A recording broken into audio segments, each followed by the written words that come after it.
Hey guys, what's going on? We're going to be talking about a lot of stuff today, but most importantly, we're going to be talking about Arman Tsarukyan. There's going to be a lot of talks about Arman Tsarukyan because I really want this guy to get a shot, and I think we as fans we need to do as much as possible, whatever we can, because we know that UFC actually does hear your voices. It's not about UFC is not about best fighting the best anymore. It's about yo, man, how's it going? I was just talking about Arman Tsarukyan, and I was telling people that UFC is not about best fighting the best. It's about the star power. That's what gets you the title shot. That's what you gets you far in rankings. They will give you good matchups, stylistically good matchups, and they will try to build up a star power as well if you're trying outside the UFC to actually build up your star power yourself.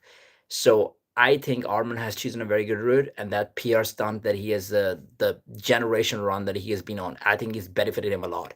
But it's too late to get a 155 title right now. So I think the best route for him that he thinks is to get a 145 title, and UFC probably agreed to it, maybe behind the doors. That's why he's confidently saying that because he knows that he's not going to be able to get the BMF title shot or the undisputed title shot. That does not seem likely by the end of this year. So yeah, so 145, I think. How realistic do you think 145 is? Arman at 145? Dude, do I think it's a good idea? I think it's gonna mess up the timeline of 145 as well because I think they're contenders at 145 that actually deserve it the more. Like Armin deserves to fight for the 155 title, but you have Moser Evloev, you have Lerone Murphy, right? And also, yeah, like I didn't talk about this part. Like 145, dude. Like he's barely making 155. He's a pretty hench guy. He's not tall, he's only 5'7", but he's pretty hench. But like 145 is going to be very difficult for him. Like his body might be compromised. Like he's draining himself a lot. Plus, he might not even carry the same amount of muscle at 145. And then to take the shots at 145 against, let's say, if he's going against like Lopez, Lopez is going to hit him hard. So is that even like a good idea? Yo, Tyler, how's it going, bro? So is that even a good idea? So I don't really think that Arman should move to 145. Personally, I think we'll mess up the timeline in 145 as well. You have Lerone fighting Mosar. And but if UFC is promising him a title shot of 145 for Arman, I think what else is he gonna do? Because at 155 he's not getting a title shot, so might as well go to 145. The only way I can see it possible is that Volk beats Lopez next week. Volk beats Lopez, and I know he's open to fighting Arman Tsarukyan because he sees that Arman Tsarukyan will pose a big threat, and he also sees that Arman Tsarukyan will be very good for the legacy. He's very famous right now. He had a good generational run, and Volk actually recognizes this. So they make that fight happen in the White House. And then Lerone versus Mossad, that also happens at the White House. So you have that on the prelims, or like at bottom at the main card. And then Arman versus Volk, number second or number third fight on the main card, and then those guys face against each other by the end of the year. I think that could also be a possibility, but at the same time, like Armin's probably going to be compromised. But man, I like the activity so much. I like how he's keeping himself busy outside. Like he's got a fight with Giorgio Polos booked, which is like it's not an easy fight. I still think Diego goes up after this next Volk loss. Oh, you think Diego is gonna move up to 155 after this? Bro, to be honest, I don't know why people talk about this. Diego Lopez is massive. He's a massive guy. Like, I don't even know how this guy makes 145. You know how Joe Rogan talks about, like, how did he ever make 185? Like, that shouldn't be possible. But Diego Lopez, I'm not saying it for saying it, but he actually looks massive. I don't know how he makes that. And that's possibly a good option for him as well. Like he's probably draining himself at 145. So we don't really know if we're seeing the best version of Diego Lopez. 155, he might be more effective. Um, Diego versus Volk. So you have Volk actually winning the fight. I do have Volk. I think Volk is going to wrestle more in this fight because although I do know that Diego is pretty good from the bottom, he can shoot triangles and arm bars. I think Volk's good enough to just to actually keep himself safe. Like this guy's been with Islam, he's been with Brian Ortega. He didn't get submitted, so I'm sure his jiu-jitsu is good enough to actually negate what Diego is doing from the bottom and land some nice ground and pound, man. Like he can mix it up. Volk is pretty good at like his high Q level is pretty good. Like he should be good at mixing it up. And then the leg kicks are always gonna work. Mm. What do you think about the wrestling fight, by the way? I don't know if you guys are watching the RAF next card. Arman Tsarukyan is fighting Giorgio Polos. That's a massive fight. Because in this fight, he's going against a very serious guy. He beat Lance Palmer in the last fight, who was also an NCAA finalist. Great fight, like a great fighter. But Lance was kind of out of it for a long time. He was more focused on MMA, so in wrestling he probably was not in his prime. But this one, Giorgio, he's full time wrestling, bro. This guy eats, sleep, everything is wrestling for him. He's even taking challenges outside. He's paying people $1,000 to take him down, and he's actually a legit NCAA wrestler. So I think that would be a good one. Rose Cozy, I think your time is over, man. I think your time is over. I think your time is over right now.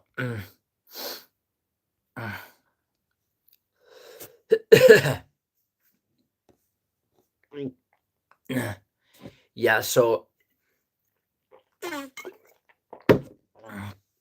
that's a good matchup. I don't know if you guys have like any opinions on Arman Tsarukyan versus Giorgio. Who do you think is gonna take this fight? Dude, I love Ty so much. Like I love his style, dude. Ty Toyuwasa, bro. Doing the shui at the end, bro. This guy does not give a fuck, man. He's into back. Like he's gonna throw punches. He will take five shots to give you one shot. He's got good hand speed. He was on a good run at some point. Like I thought he was gonna be like a contender at some point, but he's on a five-fight losing streak, man. He's also considering retirement. If he loses this fight, this guy's potentially going to be out. So I don't really know, man. I don't like his chances in this fight. Like Tai Tuivasa, he has massive disadvantage when it comes to reach. Like Teixeira is a pretty tall boy. It's like 6'5", 6'6", something like this. Tai is not short himself. He's like 6'2", 6'1", 6'2". But it's just a fighting style, man. It doesn't suit against like taller guys. I do know. I think he beats Devin Struve at some point, right? But it's this. I think this is a hard fight, man. I think this is a hard fight for Ty, especially when he's not in his prime. It doesn't look like, I don't know. Maybe he's taking too much punishment. Maybe people have figured him out. It's just like his style is not working anymore for the last few fights. So you never know. Australian crowd, they're gonna be supporting him. People are gonna be cheering for him. I'm sure there's gonna be a lot of fans, man. So I do wish him the best. I hope he wins the fight, but I don't really know what's gonna happen. I'm more confident about like Volkanovski versus Lopez. I actually thought about the fight, and I think Volkanovski is actually taking this one. So that would be a good one. Another good one. Dan Hooker is fighting, by the way. Dan Hooker, man, that's a pretty good turnaround, by the way, for Dan Hooker. He's fighting Ben Ross and Denise, and that fight I've actually got it's a good fight. I still have to make the prediction because I'm a pretty 50-50 on this fight. I don't think Benoit is like some sort of like high level guy. Benoit is more of on a run. He's more of on a streak than Dan Hooker. Dan Hooker lost his last fight. Benoit won the last 2 to 3 fights. I think he destroyed what did he destroy? Benil Dariush. He dropped Benil Dariush, so that was pretty quick knockout.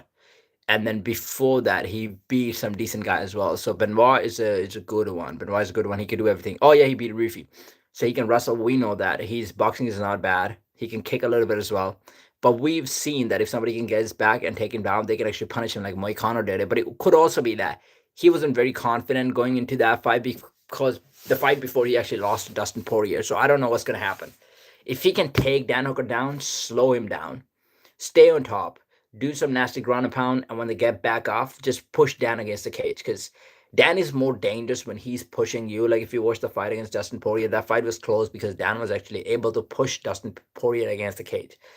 So that made the fight that close. But the fighters that actually pushed Dan Hooker against the cage, like Arman Tsarukyan was able to do it. Arman actually was pushing him against the cage, and that's what Arman did very well in the fight. So I think that's what Benoit's got to do. He's got to take a step forward, not a step back, and got to put some nice output. Got to be aware of the kicks because Dan Hooker does have some nice teeps. This guy's massive for the weight class, by the way. It's like 6'1". He's fighting a lightweight, and he's pretty long legs. He's teep. He like stabs the teeps. He's one of those guys who's not using the teep as like a push kick. He really stabs you with it, and just got to be aware of the striking. You're actually heavy on BSD. Yeah, I do see his chances, but again, I'm kind of 50-50 because BSD, I know that he's been exposed before. Like, I don't think he's the kind of guy who can just go in the first round and like destroy. I know he did that with the Dariush, but Dan Hooker is a different sort of animal. Dariush was kind of at the end of his career. He had taken a lot of punishment. It's like we've seen with his chin, like Dariush been dropped, right? He's been dropped by multiple guys now. Like Charles Oliveira dropped him with a head kick. That was a quick knockout. We saw that with Arman Tsarukyan. Arman did like a beautiful, like he faked the knee and then he threw like a cross. That dropped beneath Darius. That was a quick knockout, and that's what we saw with BSD. He knocked him out with a left hook. I don't think Dan Hooker is that chinny, to be honest. Like Dan has, he had a lot of wars, but you never see Dan Hooker just getting dropped and like getting finished. Except the Michael Chandler fight, maybe that was the fight when he got dropped pretty quick. But I just think that, and Benoit is also not like a very sort of like fast, explosive guy. He's not that sort of guy. Like he's not gonna be like Mike Tyson, just go inside and like throw something. He takes his time. He takes his time. He puts the pressure on, and that's when he puts it on you. So I can definitely see this fight actually going to like it's a 3 round fight, right? I can actually see it going to 3 rounds, and I think it's going to be like a close decision. That's what I think. If you're asking me about the who's going to be winning it, I might give it to Benoit, maybe like a 29-20 or something like that. BSD was taking down Poirier on demand, and Poirier fended off most of the Islam's takedowns. Dude, with I don't know if that's like a fair comparison. Actually, BSD was taking him down. That's true. I don't know. The thing is, Poirier was coming back after a while, I think, with the BSD win, right? He wasn't he like off for like a. So he lost to Charles. So he beat Conor McGregor. Then he lost to Charles Oliveira. And then I thought he was taking time off, and then he was coming back. He made a turnaround against BSD. I don't think that was Poirier's best performance. I just personally don't think. I don't think he was 100% during that match. I felt like it was a bit off. His timing was a bit off. I felt like it was a bit shy, gun shy in that match. And BSD actually did good in that fight. BSD was able to take Rufy down as well.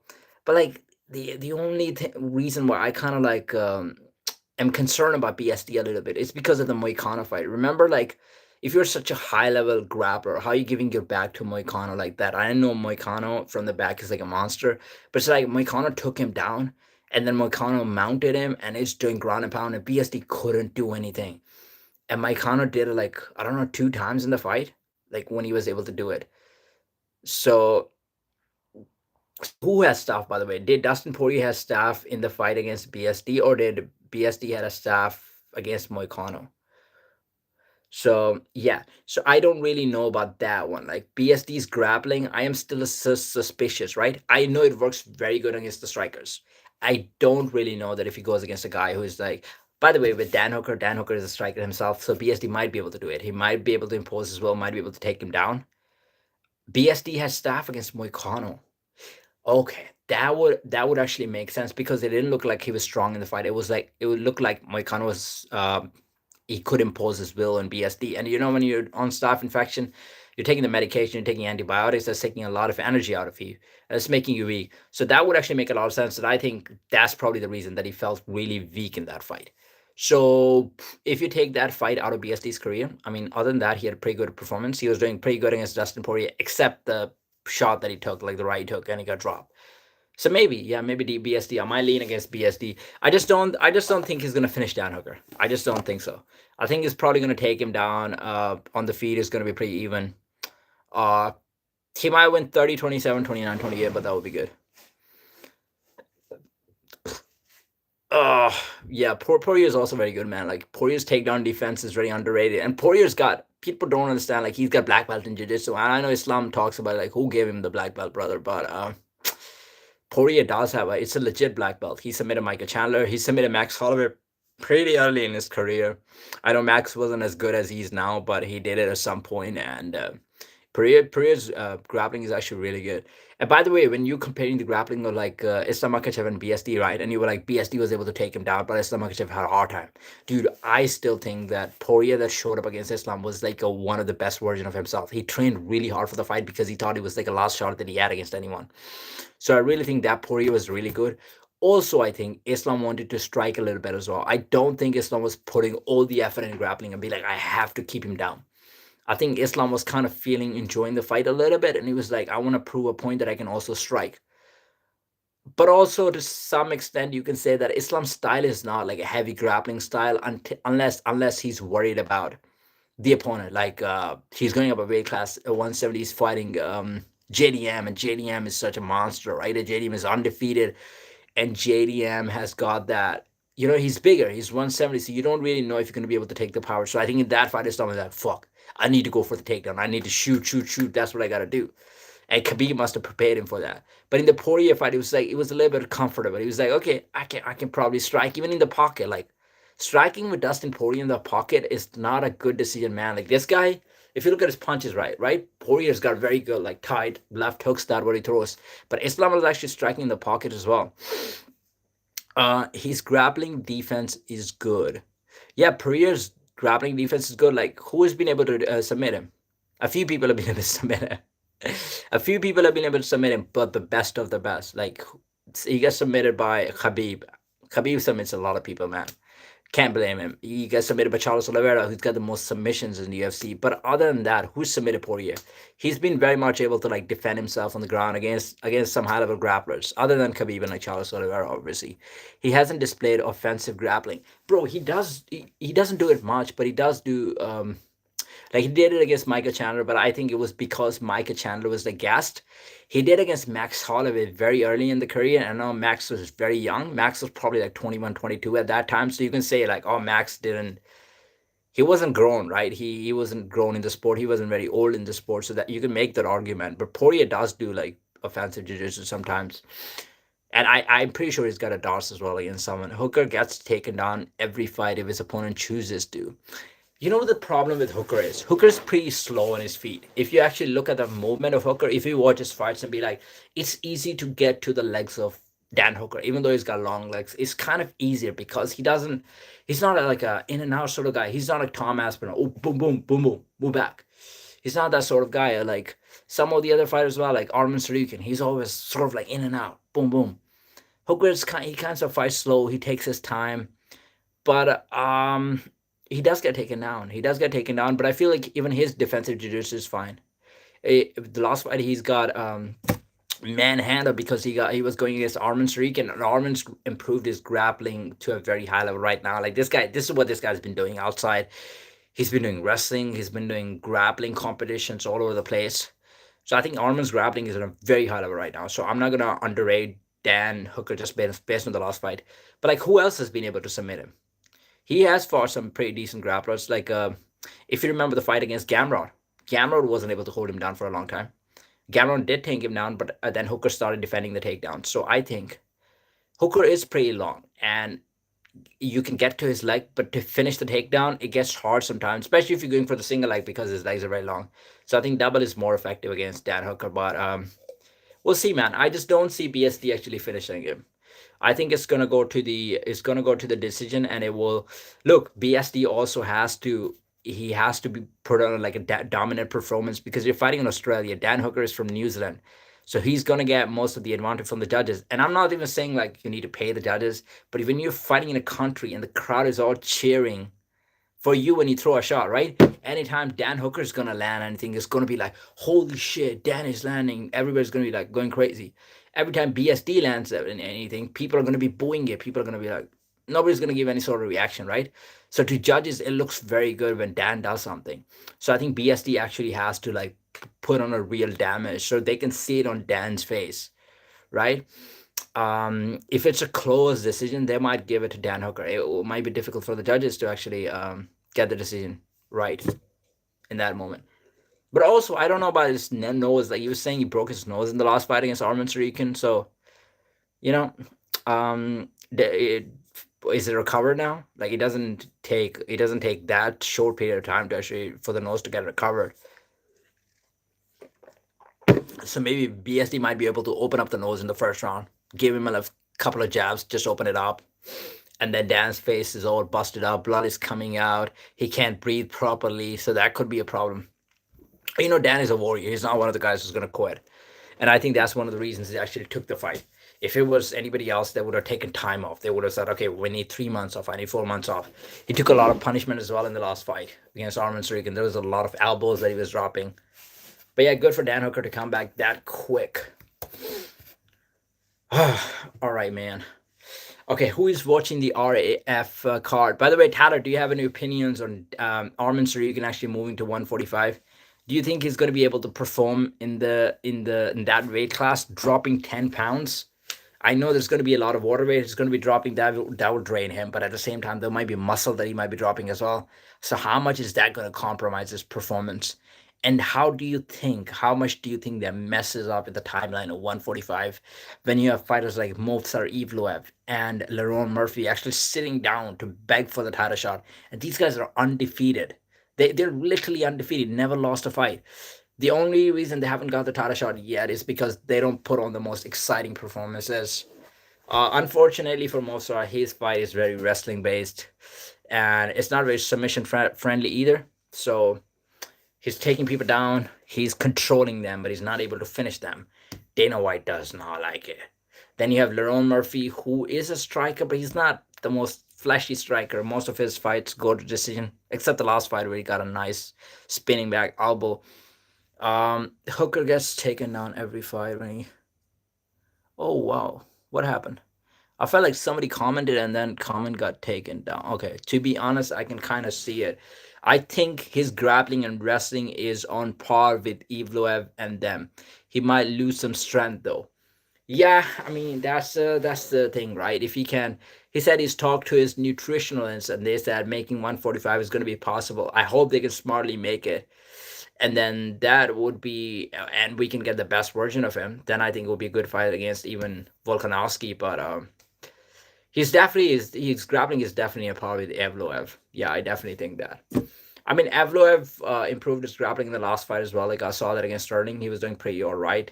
Especially, I love his shots, man. Like his jiu-jitsu is not the best, but when he like shoots for the takedown, it's so fast. But Arman's grappling might be better overall. I feel like Arman's got better ground and pound from the top. Arman's ground control is better. Evloev doesn't really, he can shoot for the takedowns and he's pretty good at finishing the takedowns. Like might be one of the fastest entries, but he's not the best at like the top ground and pound stuff. And even the ground control, like I wouldn't say is the best. So if that matchup actually happens, I would favor Arman in that fight. But at the same time, like if it's a 5 round of fight, right? We know Evloev doesn't get tired. He doesn't show any signs of tiredness. While Arman draining to 145 might actually affect his cardio, so I don't know how much that would play in a fight.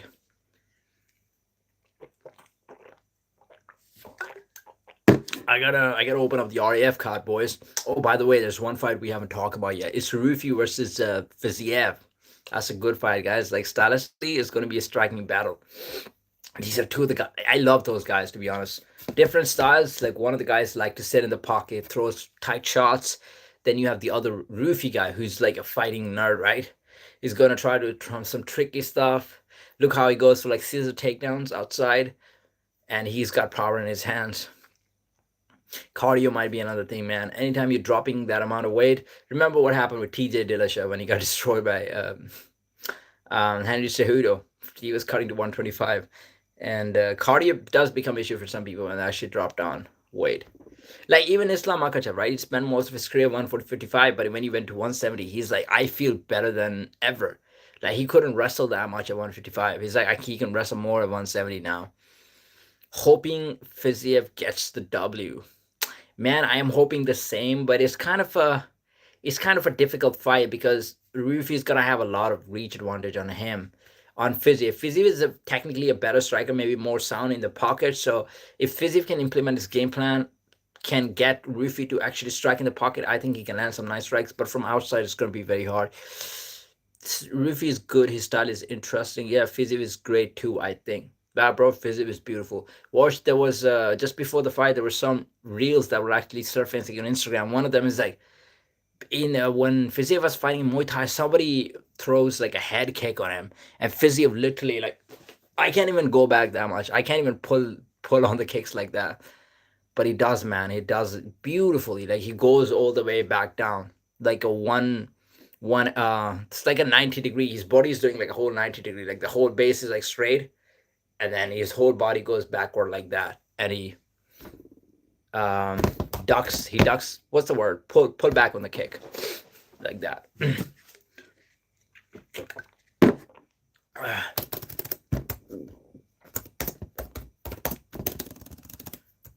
All right, guys. We're gonna be pulling up the car.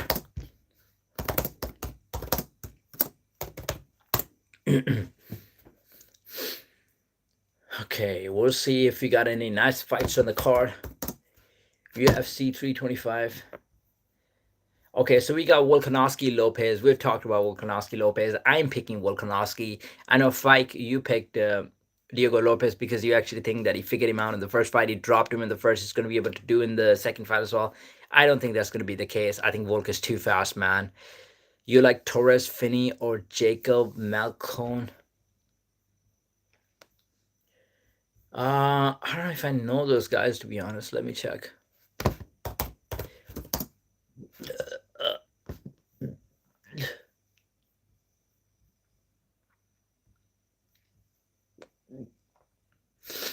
Hmm.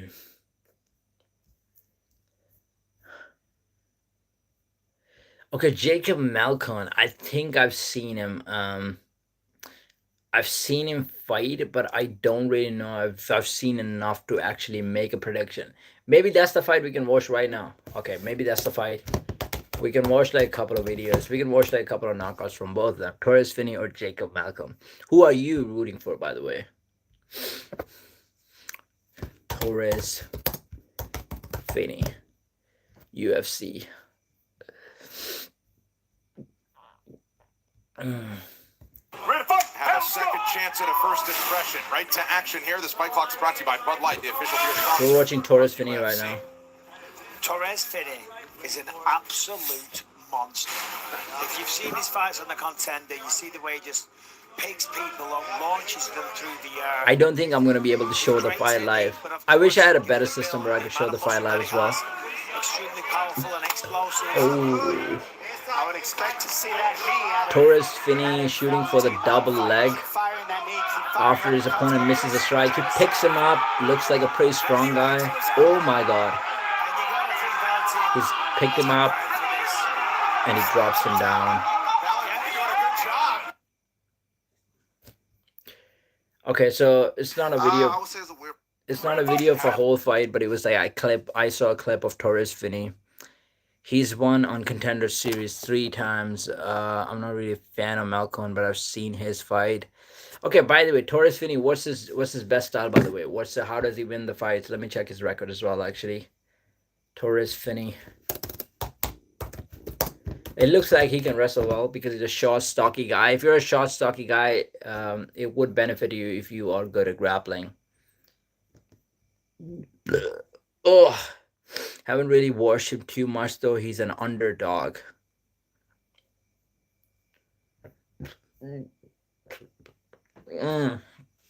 So Torres Finney is actually on a 4-fight winning streak. I watched his fight versus Robert Valentin. He won that decision, 3rd round. He beat Abdullah Al-Remy, 1st round TKO. Cam Rodson decision, the one before that, rear naked choke. So it looks like his grappling is gonna be fine. I feel like his grappling is gonna be good. And Gotta start.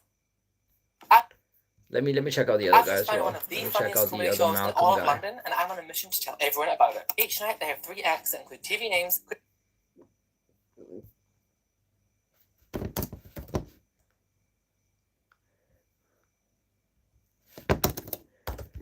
Okay, Jacob Malcolm.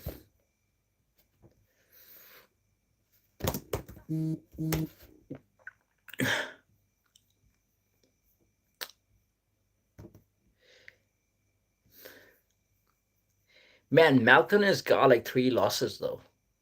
So I don't really know how much chances he has to actually. He's more experienced in UFC itself. All of his fights are in UFC, by the way. It's like 8-3. 1, 2, 3, 4, 5, 6, 7. I mean, he's got 7 fights in the UFC, so he only had 1 fight before UFC. So he fought Petrosky. Oh, I know Petrosky. Did I actually watch the fight? I probably watched the fight. I watched the fight. I think I remember the fight. That was on the Blanchfield versus Fury card. Man, that was one of the worst card of all time, to be honest. I'm not gonna lie. There was nothing that was happening on the card, and even in the main event. Okay, so he won that fight in round 2 by a kick. And then before that, he lost to Cody Brundage. Oh, I remember that as well. He lost to Cody Brundage. That was by disqualification. And then Nick Maximov, he won by decision. TKO punches. So he mostly likes is where Petrosky Malcolm's fought the better competition, though where Petrosky knocked himself out. Petrosky knocked himself out. Do I actually remember the fight? Let me check the fight. I'm pretty sure I remember I'm pretty sure I watched the fight, but so I watched that whole card, but let me just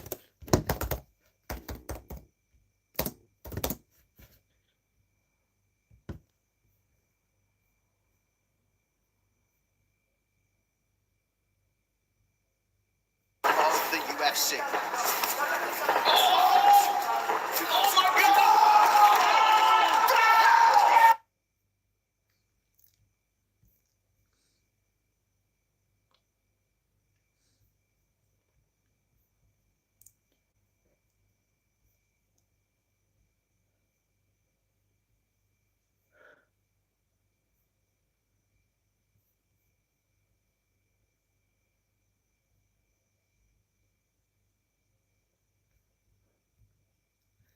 A little more.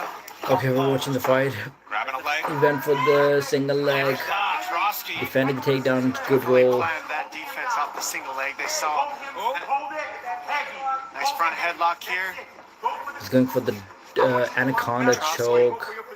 Maximov not rushing right now as Petrosky looks to lock something up just a minute in. Remember the grip.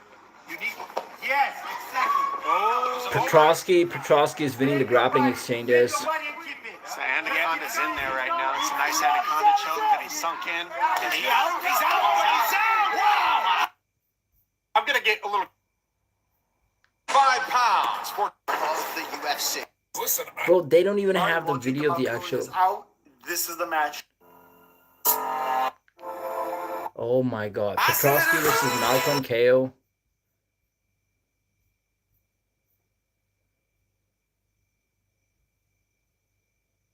Oh, okay. He gets knocked out by yeah, Petrosky versus Malcolm. He gets knocked out by the opponent's hip.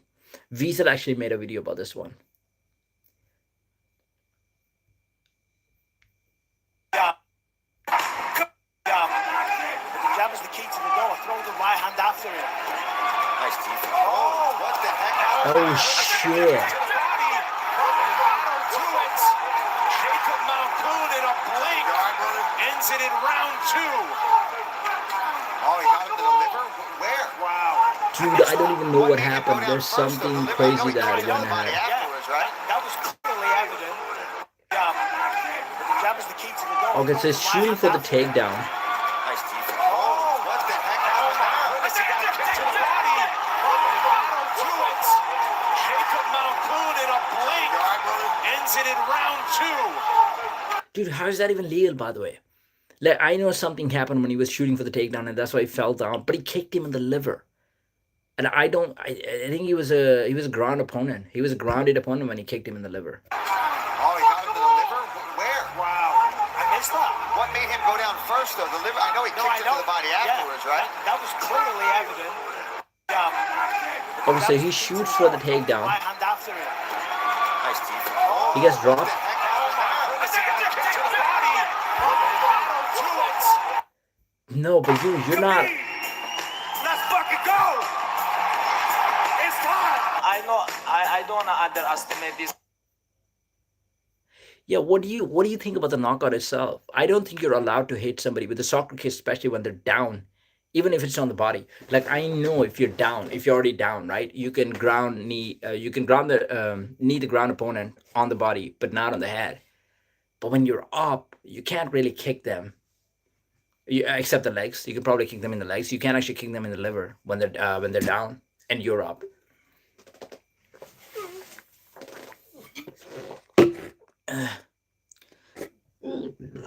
Yeah, whole thing is kind of crazy. I think I need to watch like a slow-mo video of it. I can see like Wiesel actually made like a whole video on this. Maybe you can find like a full fight. I can probably watch the full fight and I can see that in slow motion as well. And maybe watch Wiesel's video because he must have picked up some of the things. All right, let me go back to the card. UFC 325 card. So we got Alexander Volkanovski versus Diego Lopez. We talked about it. Dan Hooker versus Benoit Saint-Denis. We talked about it. Fizio versus Marco Rufio, Mauricio Rufio, we talked about it. Tuivasa versus Teixeira. I think these are pretty much the big fights. Dustin Jacoby versus Jimmy Crute is actually cancelled. What the fuck? That fight would have been good. Jamie Malarkey versus Quillan Sekilid. Have I seen Quillan Sekilid actually fight? I think I probably have. Oh, it's the guy. It's the guy with the mustache. Do I make the predictions on this fight? There's a lot of Australian fighters fighting. Junior Tafa is fighting. Jacob Malcon versus Torres Finney. That's a middleweight bout in the prelims. Cody Brundage is fighting again. And Jonathan Mikala versus Oban Elliott. I don't know this guy, by the way. Teofimo Lopez versus Shakur also on Saturday. Yeah, yes. That's a good fight. Who you got in this fight? You know, Shakur is a pretty good guy. I just feel like Shakur hasn't fought the competition. I did talk about it last time, and we were talking about it. You were saying like Shakur is pretty good, right? I just feel like, man, I feel like Lopez has just fought like really good competition. I feel like Lopez has just fought better competition, and it's gonna be like I was watching some of his fights. I was like, man, he's really good. Teofimo is really good. His counter sometimes. You got Shakur by decision. I was watching Shakur's fight, man. Like Shakur's pretty hyped, right? Everybody hypes him up because he's undefeated, and he's actually good. Like his counter striking is really good. He's good. He's like one of those guys who doesn't even throw a lot, but he can like southpaw counters. But I feel like Teofimo is going to be too much pressure in this match. I feel like that'll be a test for Shakur, and then we'll find out who you got between Ryan Garcia.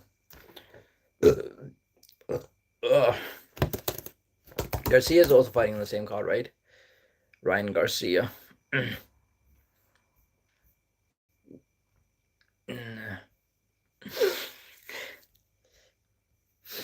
Okay, let's watch like a few video of Mario Barrios.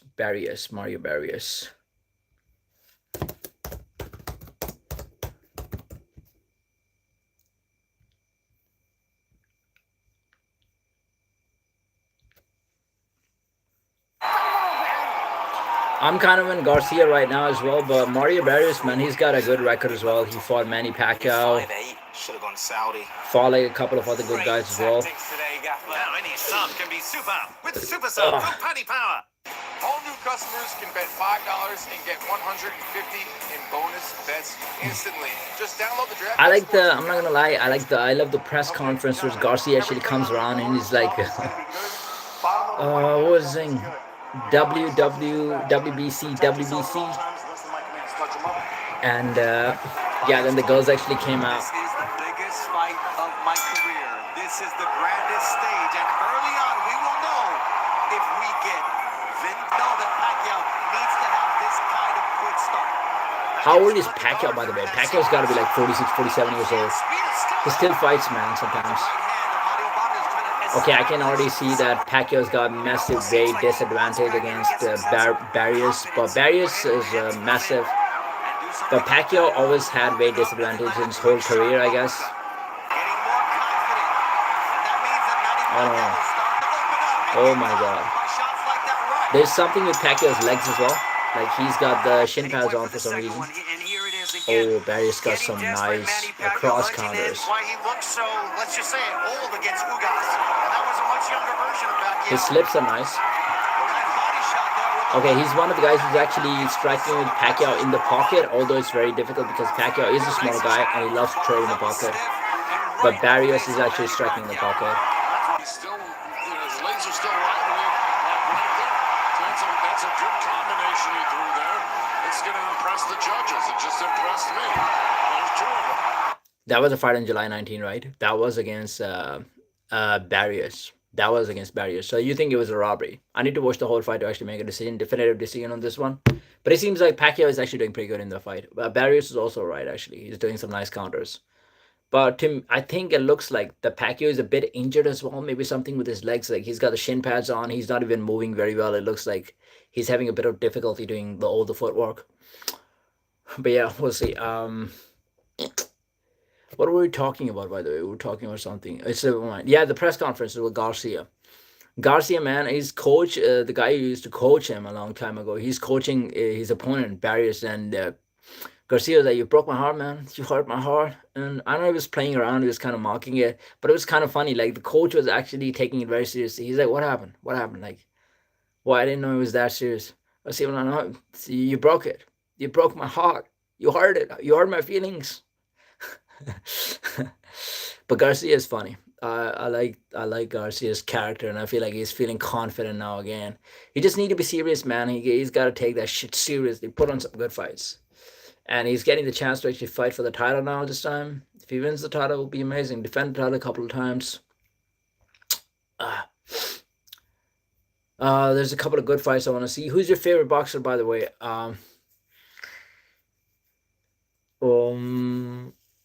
oh, Pacquiao started slow in the last fight. There's a possibility. Barring Pacquiao at this age, after this layoff, almost fighting on even terms here with Barrios. Ooh, Pacquiao was coming back after a layoff as well. So the scorecard are Pacquiao won the first two, then Barrios won the next three, then Pacquiao won the next three.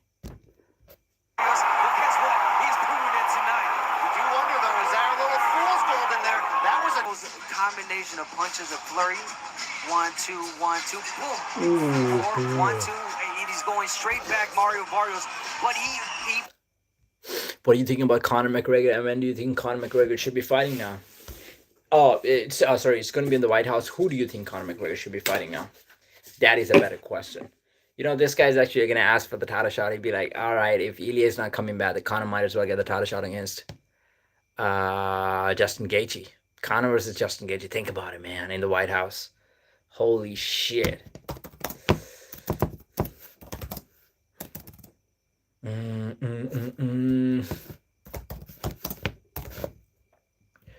You have Manny Pacquiao. Manny Pacquiao is 47 years old. Why is this guy still? How is this guy still boxing? Like, I know they're heavyweights boxer who've been able to fight at 47 years old. I've seen that. I've seen that with George Foreman. He was actually the oldest champion ever. You guys won't believe me. This guy became champion at the age of 48. Like, George Foreman was such a monster. But in heavyweight, it's kind of a little bit easier.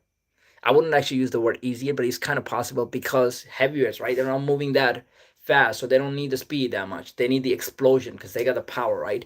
And when you're that big and you got that power is the last thing to go. So it's kind of possible. But this guy, Manny Pacquiao, fighting at like 145, dude, that's amazing. Thoughts on Dana saying main event of White House will be one of one. Who do you think it will be? Jody MMA. Bro, I don't even know, to be honest. I think they're gonna put Conor McGregor there. I don't think Conor deserves a spot to be on the White House main event, especially. Like, I made like a whole video on that. I don't think that should be the case because this guy's been out for so long. He's on like a 3-fight losing streak. We want to see the best fighting the best. We want to see the best skill fight. I don't think Conor is that guy anymore. I don't think in his prime. But I am suspicious that they would make Conor McGregor actually fight on the main event because of the star power. So it could be Conor versus Justin because there's no way the Justin Gaethje fight can suck. This guy has fought in the UFC 14 to 15 times. I think every single fight has awarded him like a performance bonus or something like this, which is kind of crazy. He's been the main eventer like 9 times or 10 times in his career. You know, Justin Gaethje is just gonna throw, man. He's gonna throw, and Conor is that guy who's very good at like counter striking, so that kind of style can suit him. Like, if Gaethje is putting the pressure on you, Conor's gonna try to lure him in. Like, that's a good stylistic matchup for Conor, and it's a winnable fight. So I think Dana like Conor. That might be the fight. You know, just like Justin Gaethje actually mentioned, he would be looking to fight for the title against Ilya Topuria, but if Ilya does not make a comeback, then he would want to fight for the title, the BMF title. That's what he initially mentioned, right? He did not want to mention Arman Tsarukyan at all. And I'm not saying Justin Gaethje is scared of Arman Tsarukyan. I respect Gaethje a lot. I think he'll take a fight against anyone. But I think he knows that he's at the point of his career. He's nearly like 37, 38 years old, right? He knows he want to make money. Like, he wants to get the best fights. Stylistically, against the BMF guys, if he gets like a Max or a Charles Oliveira, that would be stylistically a good matchup. But then I think somebody must have pointed to him that Conor fight is kind of possible. So now he's not mentioning the BMF fight. He says he will try to fight Ilya Taporia, but if that fight doesn't happen, if Ilya vacates the title, then it might be Conor McGregor. That's a hint. So you know what? You never know. You never know a Conor McGregor getting a title shot. That would be the undisputed title. Conor versus Justin Gaethje, and I mean Conor might be your next champ, man. Who knows?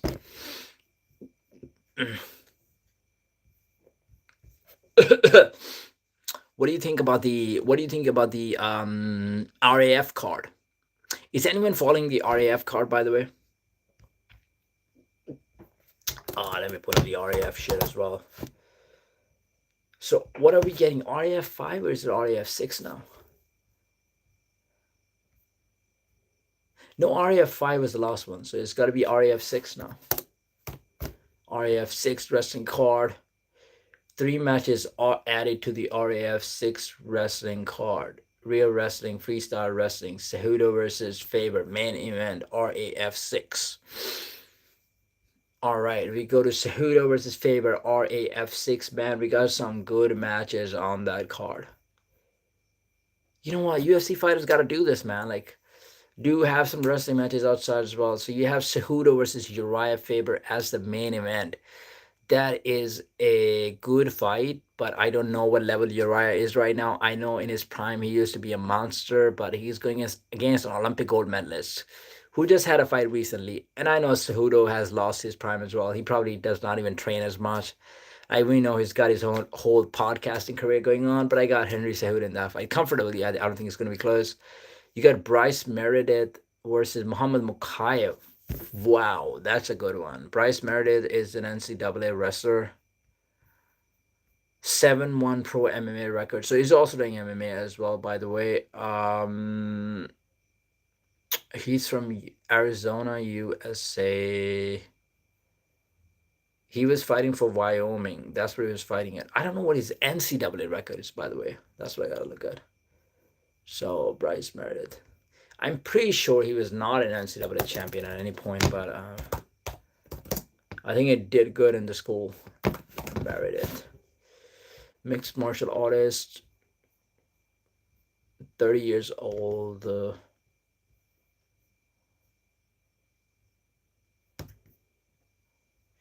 He finished the year with a 32-8 record with 12 pins, 8 majors, and 4 tech falls. He was one of the 135 students athletes in the NCAA division. So he's a good wrestler. I don't think he was like an impressive wrestler. I don't think he was like a Jordan Burroughs or something like that, but he's a decent wrestler. 29-5, 6 falls, 32-8. So all right, so he's good, but he's not like, like some of the wrestlers, they are like 102 and 3 losses.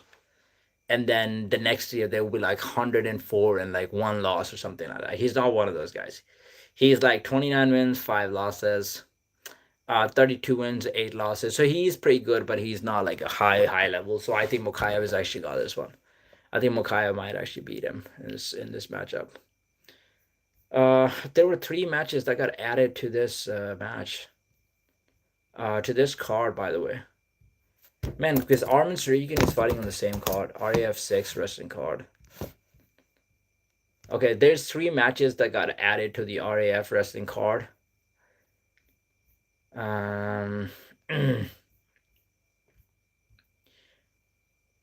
Okay, so you have Caddick fighting Evan Vick. And if you don't know, Caddick is one of the best. Kadim. Kadim is one of the best. This is the guy who fought Kyle Dake in the last card. I think he's a little bit pissed because he believes he should have won that fight. He's an Olympic gold medalist, I believe. So this fight is at 175. And then you have there's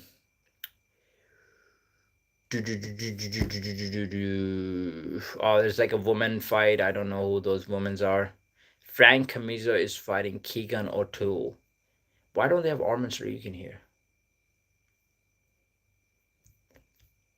Okay, anyway, Arman Tsarukyan, if you guys don't know, Arman Tsarukyan is competing on the card as well, and he's going against Giorgio Poulos, which is insane because Giorgio Poulos is very active in wrestling right now. He's been doing like $1,000 wrestling challenges outside as well. Like you could go to different places, to the beach, to to like a club or like to a gym, and he would ask people to take him down. In return, he pays them $1,000. That never happens because nobody can take him down.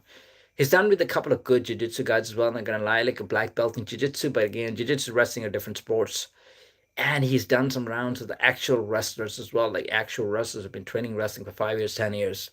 They have not been able to take him down. And even on the last card, ROF number '05, he did a pretty good competition, like pretty good match over there. Uh, Comfortably won it though. Comfortably won it. This fight with Arman Tsarukyan, he said, "I'm going to be paying you $100 if you beat me." So $1,000, sorry, that's going to be on the line as well. But Arman doesn't need your money, man. He's got a private jet. What else is going on in the fighting world, ladies and gentlemen?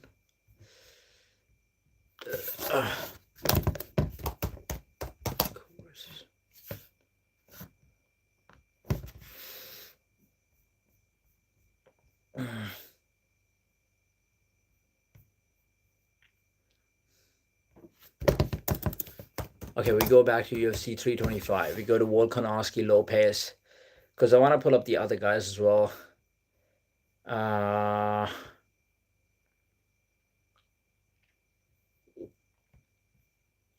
Okay, what is Rufi's record, by the way? Rufi UFC record. I want to see what his record is.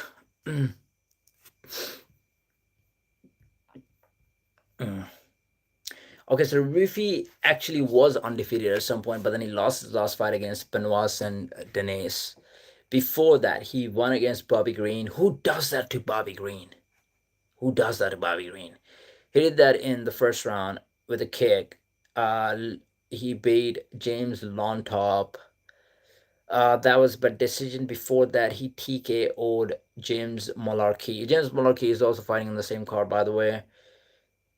He beat Raymond Magomedaliev. Oh, that's a Russian that he beat in the third round.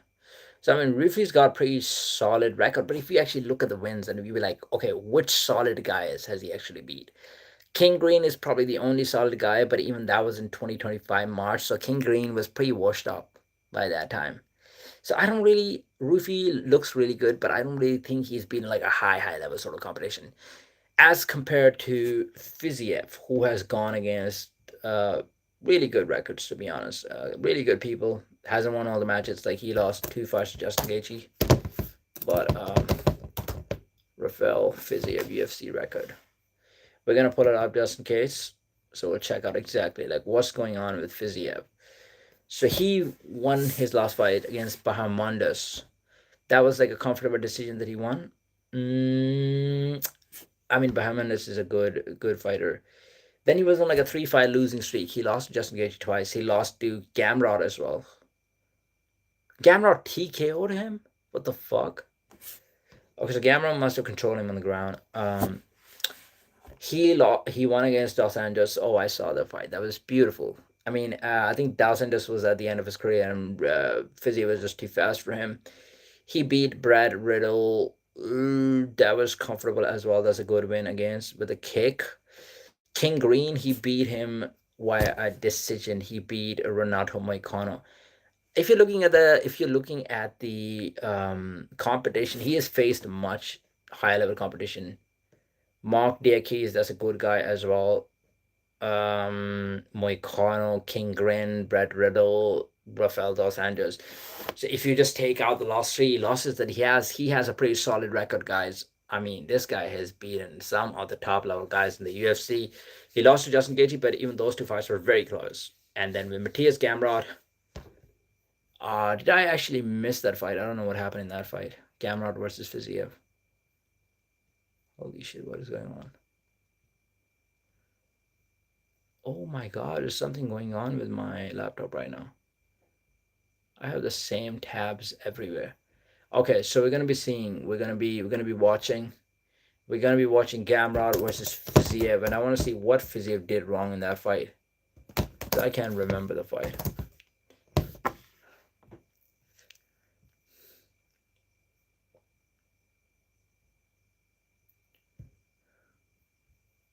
My My least favorite part of running a business is probably the accounting. I use Zero to keep track of what I'm spending, where my cash flow is going, to help me prepare my tax returns. It's really going to help me with making tax digital. Sounds like showtime. Feel the fun with exclusive games you won't find anywhere else. Groove it. Play Ojo. And the always challenging lightweight division. Tail of the tape for the main event is brought to you by Mortal Kombat 1. Sukuna. Available Yeah, now, bro, rated how's it M going? for Sure. Gamrot ranked one spot behind Fiziev in the rankings. He's 2 years older, 2 inches taller. Fiziev has a 1 inch edge in reach. And is a small -140 betting I favorite. am. Setting the table I one am final the time this evening. best. Joe Martinez. And now, ladies and gentlemen, here we go. I don't want to Live listen to from the UFC introduction, man. Just take me to the finish. I'm Take me to the finish. First kick. First kick. All right, we're just in the middle of the fight. We're watching Gamrot versus Fiziev right now. By Fiziev. Fiziev. Guy miss. Yeah, just a little taste of that matrix movement that Gamrot Fiziev can is offer much the taller back than bend. Fiziev. Fiziev is trying to close the distance, but the problem is how are you going to close the distance when you have Oh, a wrestler shooting the takedowns at you? Jab left up, right hand. That landed flush. We talk about it all the time. It's almost cliched at this point, but when you're waiting. Gamrot's striking is actually not looking very bad in this fight. He's doing leg kicks. Oh man, Fiziev's got some nice, beautiful combination when he lets his hands go. He's so fast. That combination right there, that was.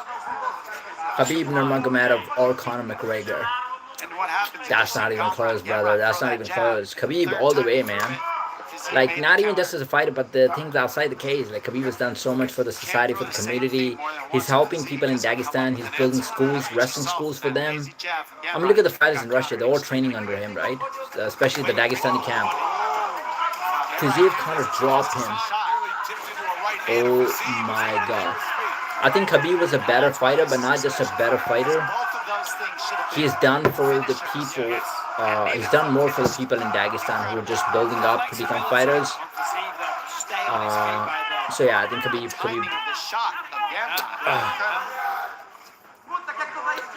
But I still think Conor is a bigger star in terms of like the trash talk and stuff, like building up the fights, press conferences. Conor knew that stuff, dude. Conor was the one who actually brought it.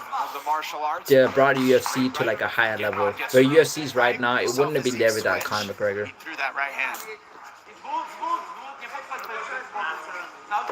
Oh man, are you just gonna spam the chat with that comment? He's timing that on the switch of Fiziev. Anytime you see Fiziev start switching stance, camera. You know what? By the way, guys, do you think Rafael Fiziev style best suits for MMA? I think it doesn't suit best for MMA. You know why? Because it's a very kickboxing sort of style. Conor definitely did raise the star power of UFC. He's got the best one-liners. He's funny. But yeah, Rafael Fiziev, because he's so like, he's not like the other MMA fighters, right? He's more like, he will trade with you. He will stand in the middle. Like, obviously, he doesn't want to get hit, and his defense is amazing. But at the same time, if you're fighting a guy who's a grappler, right? You don't want to be like standing in the middle. You want to be like moving around like more, right? With Muay Thai, it's like more, yeah, Muay Thai is more like, you like stand your base. You even take the leg kicks because you can throw the leg kicks back, right? You mostly check the kicks instead of like getting out of the way of the kicks. I feel like in this fight, he's moving around more because he knows that he's fighting a grappler and it's not possible for him to stay. But that's not his natural thing. Like, his natural thing is like being more like solid and then go inside, trade in the pocket, do that sort of thing, which can potentially work against Rufi, to be honest. Like, Rufi's not going to be shooting takedowns against you. So you can probably do that against Rufi, like close the distance. And that is the way against Rufi, to be honest, because against Rufi, you're not going to be like in and out. Like, that's not possible for you to, it's really hard to do that. So I feel like maybe for the next fight, that might be more beneficial. Billy. Speed of his own. Nice, I like those body shots from Fiziev. Go. Oh, again, a body shot from Fiziev. And that body work of Fiziev, it adds up early, but it also stops. Dude, I gotta change levels and get underneath. I gotta put a new system where I can actually put like the fights on for the people as well, because I think that's better. Like, people are gonna love it when you're reacting live to the fights. when you actually like when people could see the fight as well, and then they could see what you're actually watching. I think it's a better thing. Like, how do they even do that? I think you gotta download some sort of software, right? In your computer where you could actually put the video of the fight that you're reacting to, and they could see your reaction as well. Because right now it's like I am watching the fight by myself. To get to his hips. So it's so smart for Fiziev to attack the body. Oh my god, Fiziev is so fast, bro. Who wins, Conor McGregor versus Khabib on the feet only? I mean, that's an easy question. I think Conor actually wins all day. Connor, dude, Connor, the thing about Connor is people don't realize, they don't understand how good Connor was when it comes to striking. Especially, I'm talking about the Connor in his prime. I'm talking about the Connor who fought Jose Aldo, Connor who fought Nate Diaz, or Connor who fought Eddie Alvarez. He was a monster, dude. Like, he could do so many things. Khabib was pretty limited in striking. Khabib was more like boxing sort of style, and even that he learned later in his career. So on the feet, Connor's gonna mess up. Connor would mess up Khabib, but Khabib would never take that fight. Khabib never claimed to be the best like striker. Um, who will win if Hamza fought you? If Hamza fought me, dude, is that even a question? Is that even a question? What is Hamza gonna do to me, dude? What has he proven? How many guys has he fought? Dricus Duplessis?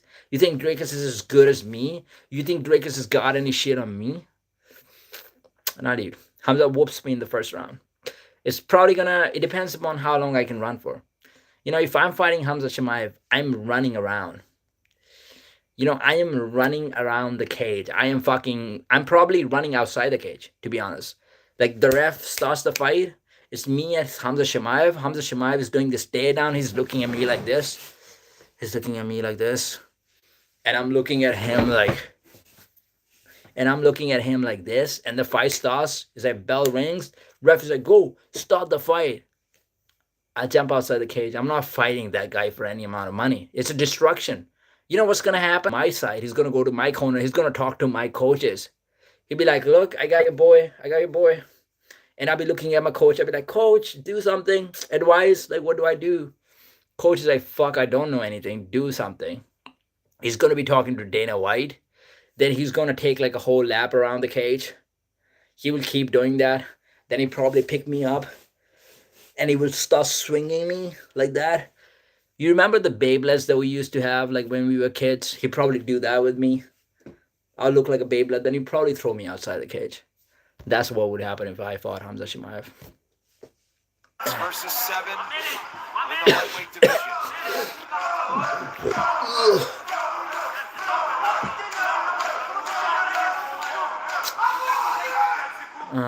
Yeah, Fiziev against the strikers is a good matchup, but Fiziev against the grapplers, man, it's not the best matchup because he cannot comfortably strike.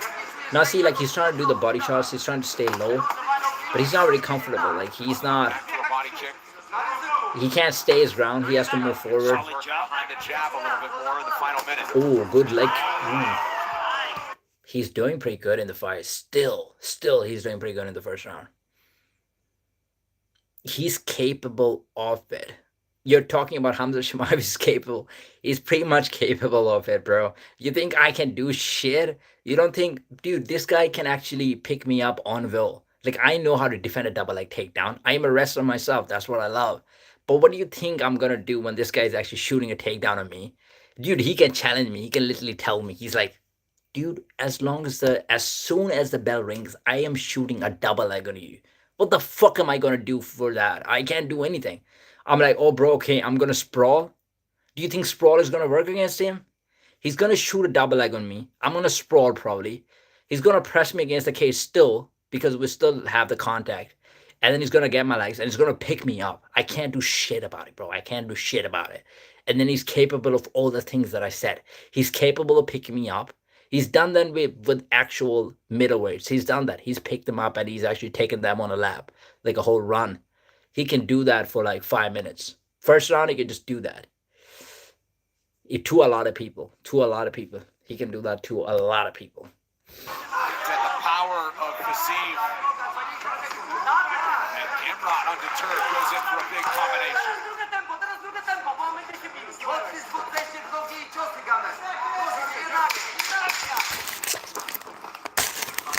Another takedown attempt for Imran. He didn't beat Imran that one. Fiziev fights it off.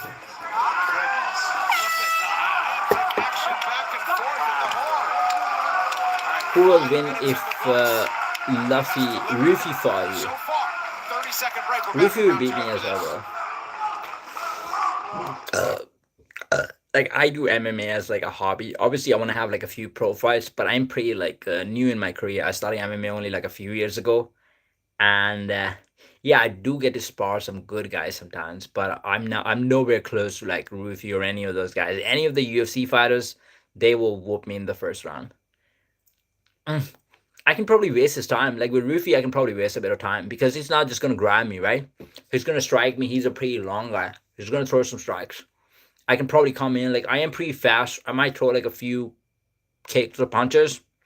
He's gonna catch me eventually because he's got weight advantage on me. So, but I'm gonna run with Rufy. I'm gonna run. I feel like with Rufy, I can get a bit more time. I can buy myself a bit more time. Like I can stay outside a bit more before getting like the final shot, right? I think I am pretty fast to be honest. It's gonna be hard for Rufy to catch me like if I'm doing sprinting because I wouldn't be playing fighting with him. I'll be doing sprinting with him. So it'll be more like a oh come catch me if you can. What is my favorite martial art? Like to watch or to do it myself? To do it myself, I love wrestling, man. I think I'm this is the thing that I'm actually good at. I feel like my wrestling, I can take a lot of people down. So I love wrestling myself, but if you're talking about like to watch, it's MMA. It's gotta be MMA, mixed martial arts. That's the best one. It will be pretty easy for Rufy to grab you.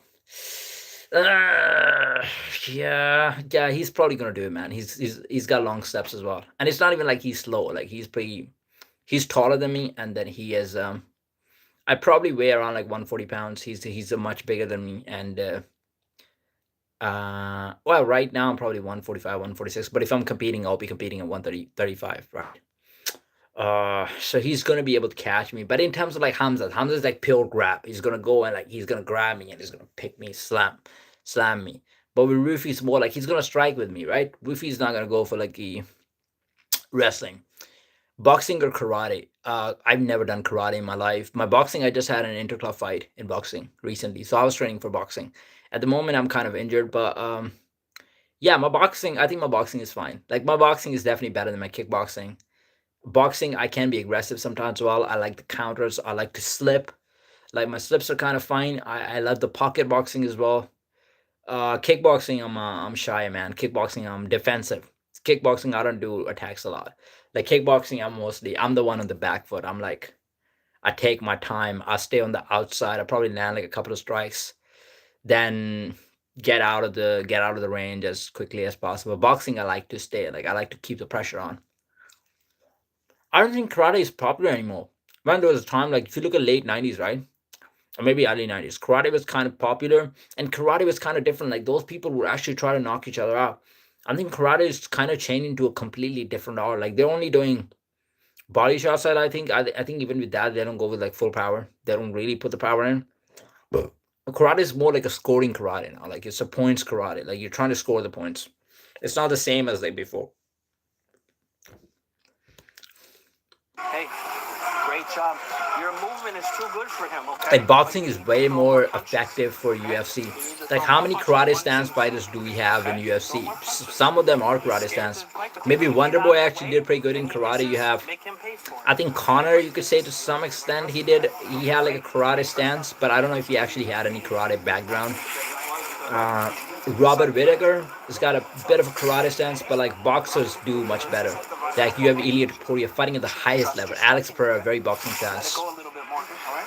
You can do it. You Um, already stopped 2 takedowns. I live in London, bro. Let's go.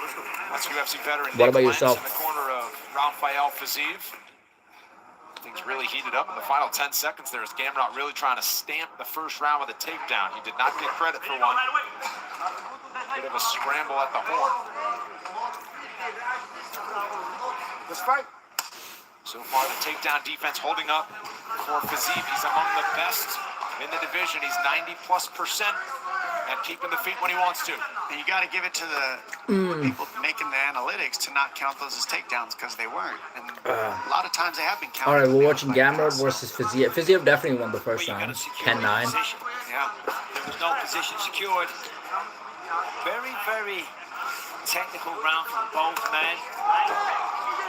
Gamrot in deep again. The takedown defense so far is held off. Oh no, Gamrot's got a takedown. Yeah, very, very nice. He's got to be careful now because there it is on all fours. And we're going to say the natural thing is to do that. Gamrot is going to try to get the back and position. That creates opportunities for Gamrot. Now, he's crawling to the fence because he wants to use that as a tool to aid him getting back Gamrot to is his feet. pressing him against the cage. Fiziev is trying to get up. What Gamrot's trying to do, take his left leg and throw it over the top. Gamrot's trying to put all the pressure on him. Take the near and split the fence because that's how you And keep the back. Fiziev is instead of also going over controlling the his top, leg. he's So, splitting the sorry, fence. Gamrot is Against controlling his Fiziev, leg. it's extremely And smart he's got tactic. all Keep of his weight driving on him Fiziev's towards his back. head, Fiziev keep is all the getting weight, tired, man, keep because he's splitting carrying all the the weight. fence. And I don't think he's faced a pressure like this from a grappler because he's not used to getting pounded by the See Gamrot grapplers. keep trying to wedge that leg in between Fiziev and the fence because that's how you keep people from using the fence as a tool. Great Well job by done Gamrot. Seriously, bro, Fiziev, though, John getting Wick back versus to his Hamza feet, now not Chimaev. out of the It's woods going to be yet. the same. Gamrot's still in deep. By the way, if you're And talking for about the guy somebody like itself, Gamrot, this is if you're talking about not the character, but the actual guy, Keanu Reeves, he's actually a grappler. Like, he's not a bad jiu-jitsu guy. Like, you know how he walks in John Wick? I've heard from some of the guys who actually worked with John Wick, they actually say that Keanu Reeves actually walks like this in real life. This guy cannot walk straight right now because of the martial arts, because he's done a lot of martial arts. And he's one of those guys, by the way. He's one of the hardcore guys. Like, he doesn't take a lot of breaks from the injuries. So he will fight injured. He will actually go into jiu-jitsu sparrings, spar with the people, maybe break his like something, toe or something like that. And he will come the next day. He would turn up, he would do it again. So he does have good jiu-jitsu background. I think it's like, I don't know what belt he is, but he's like pretty decent in jiu-jitsu and like some of the other martial arts that he does as well. I like when movie stars can actually fight, man, because then you can emulate some of that in the actual fighting, right? Like you have who else can fight? Tom Cruise can fight to some extent. I know he can fight. You have Tom Hardy. So then it looks good, man. Like, because then you look at the fighting scenes and you're like, okay, that makes a bit of a sense. Like, that fighting scene actually does make a little bit of sense. Like, if two people are actually fighting in real life, it will look a bit like this. But then you have movie stars who don't even know how to fight, and then you're looking at like the actual fighting that they are doing in the movie. It's like, bro, where did you actually see this? Like sometimes they even have like a boxing fighting movie, and they don't have a boxer as like the main character, the guy who's never boxed in his life. It's like when they're throwing the punches, you can see the foam in the punches. You're like, bro, you're using no hips. You're using zero hips. You don't even know how to cover distance. You don't know how to throw strikes. You don't know how to throw a hook or a cross or like whatever.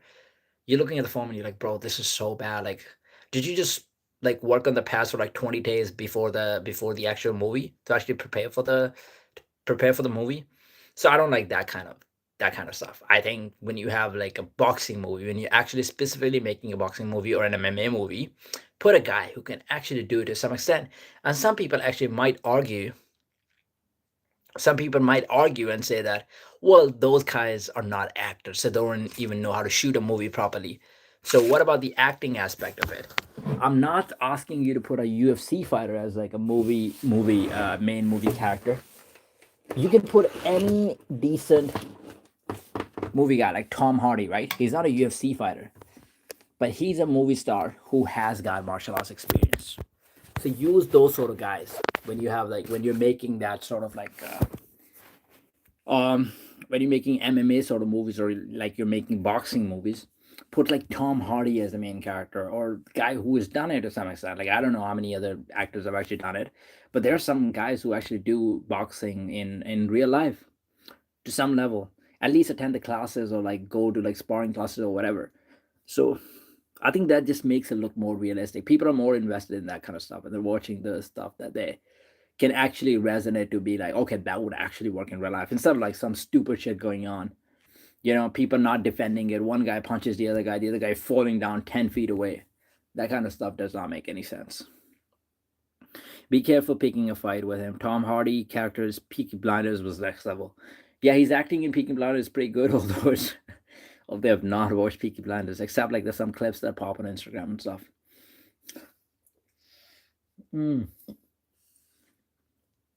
But Tom Hardy, man, he's good. He was great in Venom. He was great in Inception. Every movie that he does, he knows how to act. He knows how to fight. I met him personally. Such a nice dude. was asking me about jiu-jitsu and stuff and how my training is going. That's a gun. That's a good one. Who will win? You versus Tom Hardy, and he have a gun. Well, anybody with a gun can beat the fuck out of me. I'm dying, dude, if he's got a gun. But without a gun, me versus Tom Hardy, I think that's a pretty good matchup. Like that would sell tickets. That would actually be a good matchup. I'm only eating 2 eggs, bro. You know, this guy talked about me versus Hamza Chimaev. I got a bit insecure, and I was like, fuck, I gotta eat some eggs. But you know, versus me versus Tom Hardy, that's actually a pretty good matchup because Tom Hardy's actually a purple belt in jiu-jitsu, right?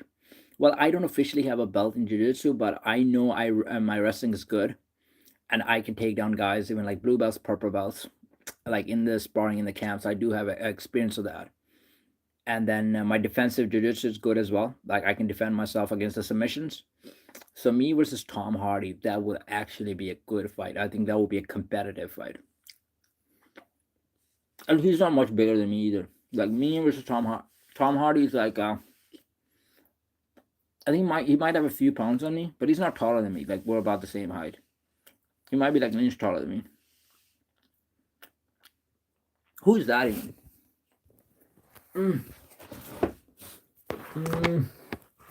Oh fuck. My charging is really low. I cannot put my phone down because I am charging my phone right now. Fuck, man. Because I want to check Wally Biola. I want to check who Wally Biola is.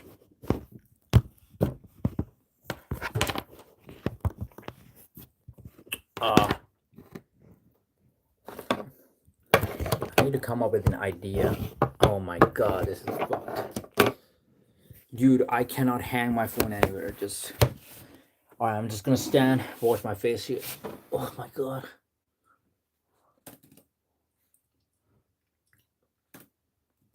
Okay, so we're doing Wally Biola.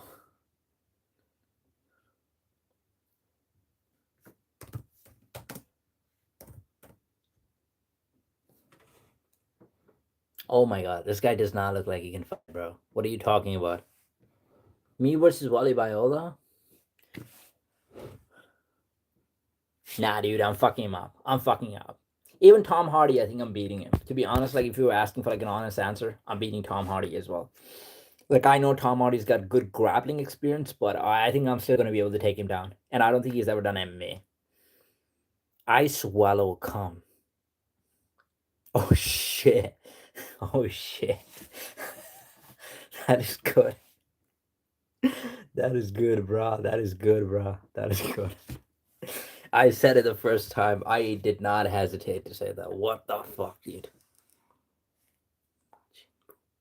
You versus Majin Buu. Let me check.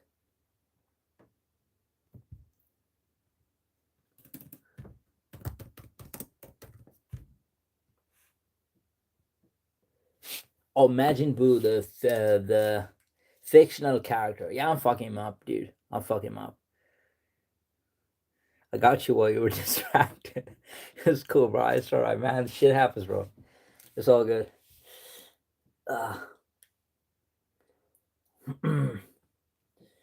Alright, yeah, I'm beating those guys. Like, what would happen? So let's talk about like how many UFC fighters can actually go against and last the first round. Is there like a UFC fighter that I can last one round with? Like Francis Ngannou, if I'm going against Francis Ngannou, that's gonna be... Oh, you're talking about Robbie Lawler, bro? Come on, bro. Robbie Lawler is gonna fuck me up. You know what? I can actually last a round against Robbie Lawler. You know why? Because he's pretty old. He's probably like 40 something years old. So what I'm gonna do is I'm gonna run around. I would not choose to fight him. And I'm not even talking about like I'm stepping and running around. I'm literally just running around. And it's gonna take him like 5 minutes to catch me. It's not gonna be that easy.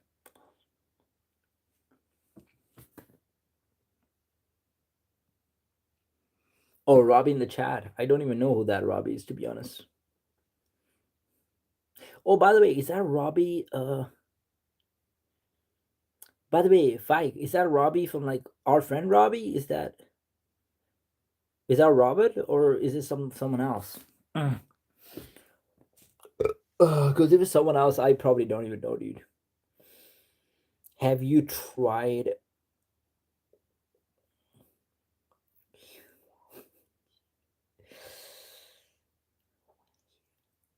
I'm not gonna say it, Fike. I'm not gonna say it, bro. You are a random Robbie. Okay, you're a random Robbie. Where do you live, by the way? Where are you guys from, actually? Are you from UK, USA, or somewhere else?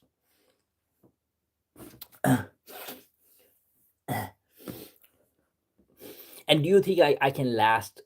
Do you think I can last one round with any of the UFC fighters right now? Like, I know the UFC fighters that are actually gonna put me. UFC fighters are gonna put me down in a minute. Like, if I'm fighting Tom Aspinall, bro, this guy's such a good athlete, right? He's so fast as well. Like, I cannot even run away from him.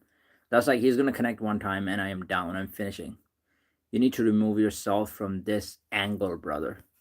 What angle are you talking about? Like UFC fighters angle or just the angle that I'm holding the phone from? That's a better angle, right? If I'm fighting any of the 125 pounder, now that's a more suitable option because those guys are small, right? So if I'm fighting like Pantoja's beating me up. Oh, the phone angle. Yeah, I guess this is better, right? This is much better. Yeah, so if I'm fighting Pantoja is gonna fuck me up because he's like a 125-pound champion.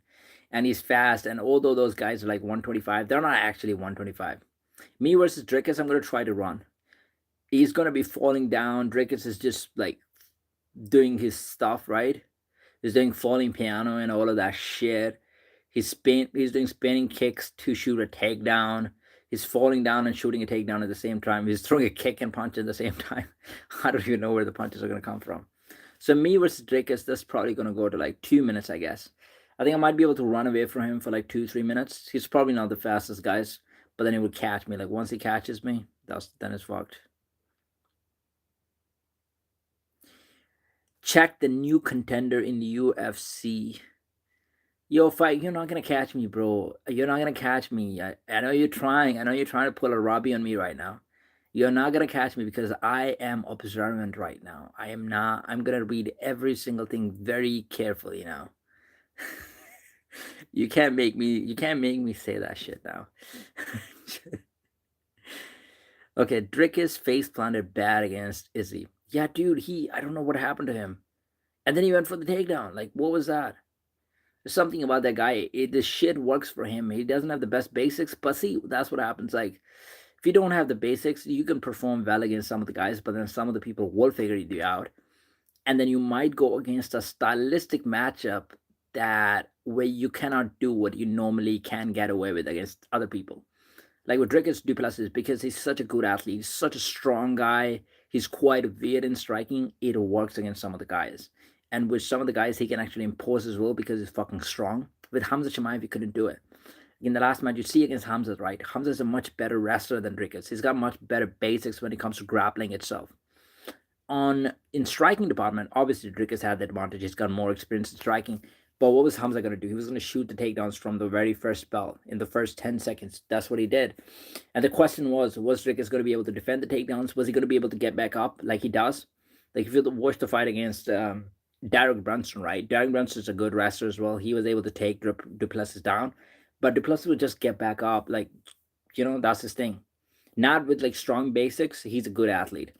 But it just didn't work against Hamza Chimaev because Hamza got him pinned down. And now you have a guy who is as much of an athlete as you are, who is as much of a genetic freak that you are. So Hamza just overpowered him. Also, he had better technique. He just like didn't let it move.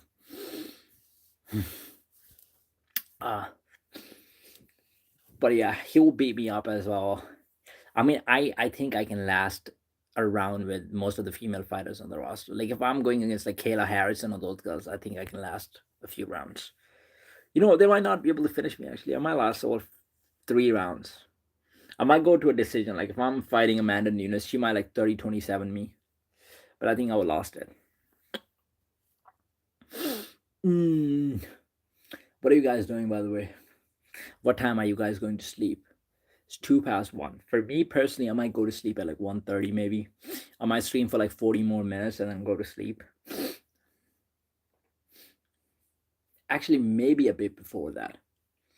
Is there any card that you're waiting for? Is there any card that you're excited about? A UFC card? When do you see Arman fighting for the title next? Do you think UFC Paramount deal is actually the best for the business? Do you think it's actually doing good for the business and for the fighters? Because to me, in the start, they're trying to put on the best stylistic matchup. They want to put the best stars on the card, but it's delaying the title shot for some of the guys, like with Arman Tsarukyan and with Movsar Evloev and Lerone Murphy. Those guys are not getting the title shots.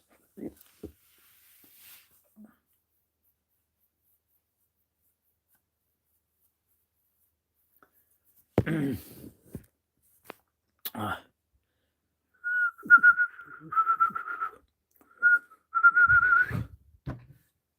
uh, okay, let me check. You know what? Oh my god, what the fuck? I had this thing on. You know, there's something that has happened to my. Bro, that is so bad. There's something that has happened to my charger. Like, it's charging my phone very slow. It used to be fast, but now it's like, bro, it's been a while and my phone is only like 4%. That is kind of crazy. That is insane. I don't even know what's going on. You know what? I'm going to use a different charger this time. I think this laptop charger is actually fucking up my phone. Yeah. This charger is small, but I'm going to use this. This is better. Yeah, guys. Yeah, anything new, anything good going on in life? Like, what's going on? Do you guys follow politics as well? Have you been following the news about the politics? Like, what's going on in the world right now? We're messed up, man. We don't even know what's going on. Really, there's a lot going on in politics. There's a lot going on in the world right now.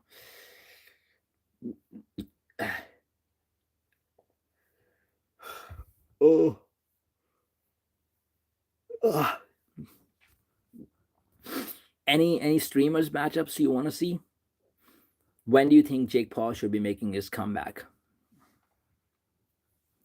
I think Jake might be the best streamer boxer, to be honest.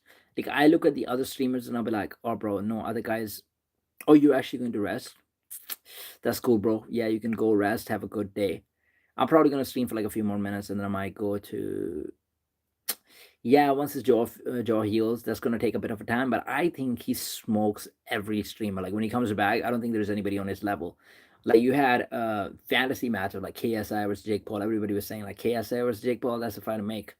But I just think that even KSI is not on his level. Like, he's got good speed and everything, but his basics are not as strong as like Jake Paul. KSI is more like explosive boxer, like, but he doesn't have the same ability to fight in the pocket. Sam Hyde versus Joe Rogan. Oh, give me a second. Yeah.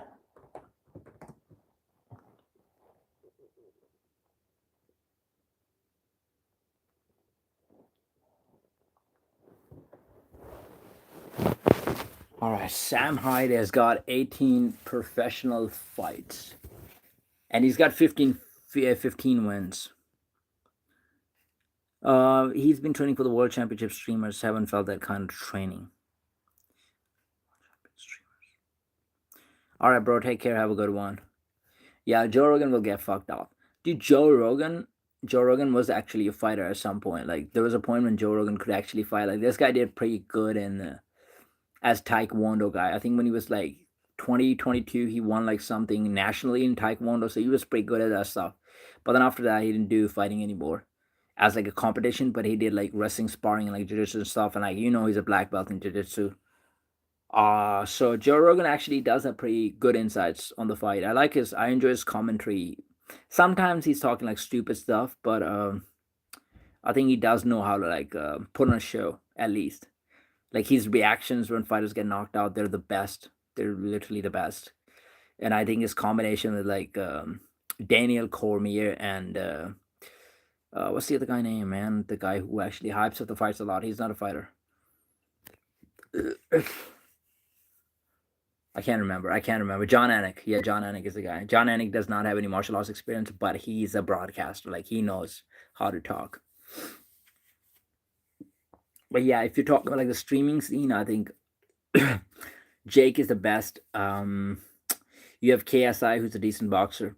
I know Sneeko actually wants to fight. I think that would be interesting if Sneeko actually gets into this. I think Speed could be very talented. I don't know if you guys have been following Speed in Africa. Like this guy's putting some good content. If you're talking about like the fitness, this guy's a fitness freak, bro. He is a genetic freak. He's so talented, to be honest, like gifted physically. So even for boxing, you can see like this guy does not know how to box at all. He doesn't know any of the basics of boxing, how to stand your ground, how to slip the punches to come for to go with the counters. But he's got that genetic thing in him. Like his reflexes were fast. He was able to see the punches. His movement is pretty fast still, going back and forth. And it looks like he's got some decent form in the punches as well. It looks like if he actually does boxing, does take it seriously, and actually trains with a professional trainer for 6 to 7 months, he would actually be a threat to the streamers, at least. So they could make that happen. Like, imagine Speed actually going against Speed rematching KSI, but not like professionally. That would actually be a good one.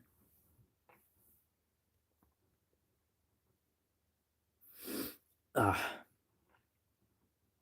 do you guys watch female MMA as well? And what do you think about Kayla Harrison versus Amanda Nunes fight falling off?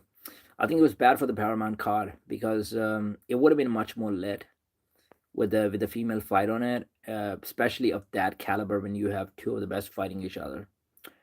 Uh, as for the fight itself, I picked Amanda Nunes because I just think that Amanda Nunes is more complete than Kayla Harrison. Kayla would have the age advantage. Amanda, we don't even know. She's been out for a long, long time, so I don't know how good she is right now.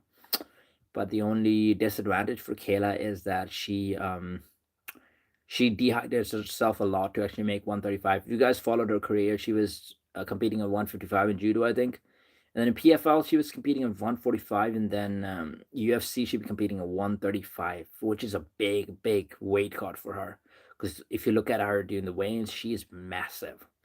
So I don't even know how she cuts that amount of weight, which is crazy. So that'll be the fight that we'll be interested in seeing once Amanda actually comes back. Maybe they can make that fight happen at the White House because Kayla, we know that she had undergone surgery. It's going to take her a bit of time to come back. So she heals, let her heal properly. And then in the meantime, maybe Amanda can get like a tune-up fight. Like, yeah, just throwing her against Kayla when she's making a comeback, which is not even the best. Like, imagine Amanda gets like a knockout. Because I know Kayla is going to be favored right now, right? Amanda gets a knockout against just like a decent level girl, then you can sell the fight even more, saying Amanda still got it, and then she's going as the best. Guys, I feel like I'm gonna get off the stream now. I'm gonna get off the stream now because I've got work tomorrow as well. But yeah, guys, good to see you, and please follow me if you can. Please subscribe to my channel. I'm trying to build up a community. We can talk every day. I can stream about the UFC events. If you have any topics of your choice, we can discuss that as well. Like if it's not UFC, if it's not combat sports, even if it's not related to sports at all, if it's politics, something about the celebrities, anything, you can drop in the comment section and we can discuss it. But yeah, guys, thanks for watching the stream, and if you can actually please subscribe to my channel, that would be great. Thank you.